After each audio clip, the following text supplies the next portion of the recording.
আমার নাম আরিফ। গত কয়েকদিনে আমার নামে একটা মিথ্যে নিউজ হয়েছে অনলাইনে। আমি একটা ওই অপহরণের সাথে জড়িত আছি। আসলে আমি এটার সাথে জড়িত আছি কিনা সত্যটা যাচাই করে অপরাধী মনে করেন আমি শাস্তি দিবেন। আর আমাকে ওই ছেলেটা কল দিছে। ও আমার পূর্বের পরিচিত। ও গাড়ি চালায় মিশুক। এদিকে ওদিকে আমার দোকানে মাল সামান আনতো, এদিকে ওর সাথে পরিচিত।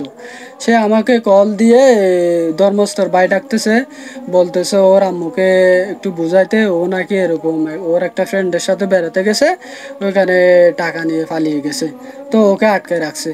তো আমাকে বলতেছে যে ওর আম্মুকে একটু বলে মানে রিকোয়েস্ট করে ওকে একটু উদ্ধার করতে।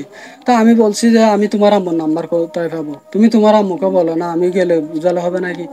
বলতেছে তুমি সহ আম্মুকে একটু বুঝালে ভালো হয়, আপনি আমার ধর্মস্থর ভাই, এরকম বলেও কান্না করতেছে, ইমোশনাল ভাবে বলছে। তো ও আমাকে নাম্বারটা দিছে, আমি নাম্বারটা নিয়ে ওনার মাকে কল দিছি। কল দিয়ে ওনার মার সাথে আমি কলাতলি দেখা করছি। ওখানে ওনারা পূর্বে পরিকল্পিতভাবে নাটক সাজিয়ে আমাকে ওখানে বসছি, মায়ের সাথে কথা বলতেছে, এটা ভিডিও করে ওনারা অনলাইনে ছেড়ে দিছে। দাবি করতেছে আমি নাকি ওনাদের থেকে টাকা দাবি করছি। আসলে এটা কি ভিডিওতে আছে, আমি কি ওনাদের থেকে টাকা দাবি করছি কিনা এটা ওনাদের থেকে কি ভিডিওর মাধ্যমে আছে আমি এত টাকা দাবি করছি, 50,000 টাকা আমাকে দেন, আপনার ফুলাকে এনে দিতে আমি পারবো।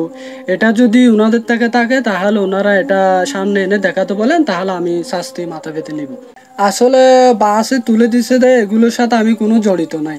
ওনারা নিজেরাই কাউন্টারে টিকিট কেটেছে, নিজেরাই গেছে, ওরা মিলেমিশে বন্ধু বান্ধব যে কারণে হোক ওরা গেছে। এখানে আমার সম্পূর্ণ সিসিটিভি ফুটেজ আছে আমার কাছে, এটা আপনারা দেখলে হয়তো বুঝতে পারবেন। এখানে আমি কোনো মাধ্যমে এখানে ছিলাম না, কাউন্টারে ছিলাম না, আশেপাশেই ছিলাম না, এগুলো ওদের সাজানো নাটক। ওরা বাবু নিজে কাউন্টারে আসছে, ওদের সাথে কন্ট্যাক্ট করে কাউন্টারে এসে ওরা ওরা ওরা ঢাকায় গেছে, এগুলোর সাথে আমি জড়িত নাই। ও ইমোশনালি ভাবে কথা বলে ওর মায়ের সাথে আমাকে দেখা করাইছে, ধর্মস্থর ভাই বলছে এটা বলে দেখা করাইয়া ও মায়ের সাথে আমি বসে একটু কথা বলছিলাম, এটা ছবি তুলে ওনারা কোনো বয়স টয়স দেয় না, শুধু আমার একটা ছবি দিয়ে বলতেছে আমি 50,000 টাকা দাবি করছি।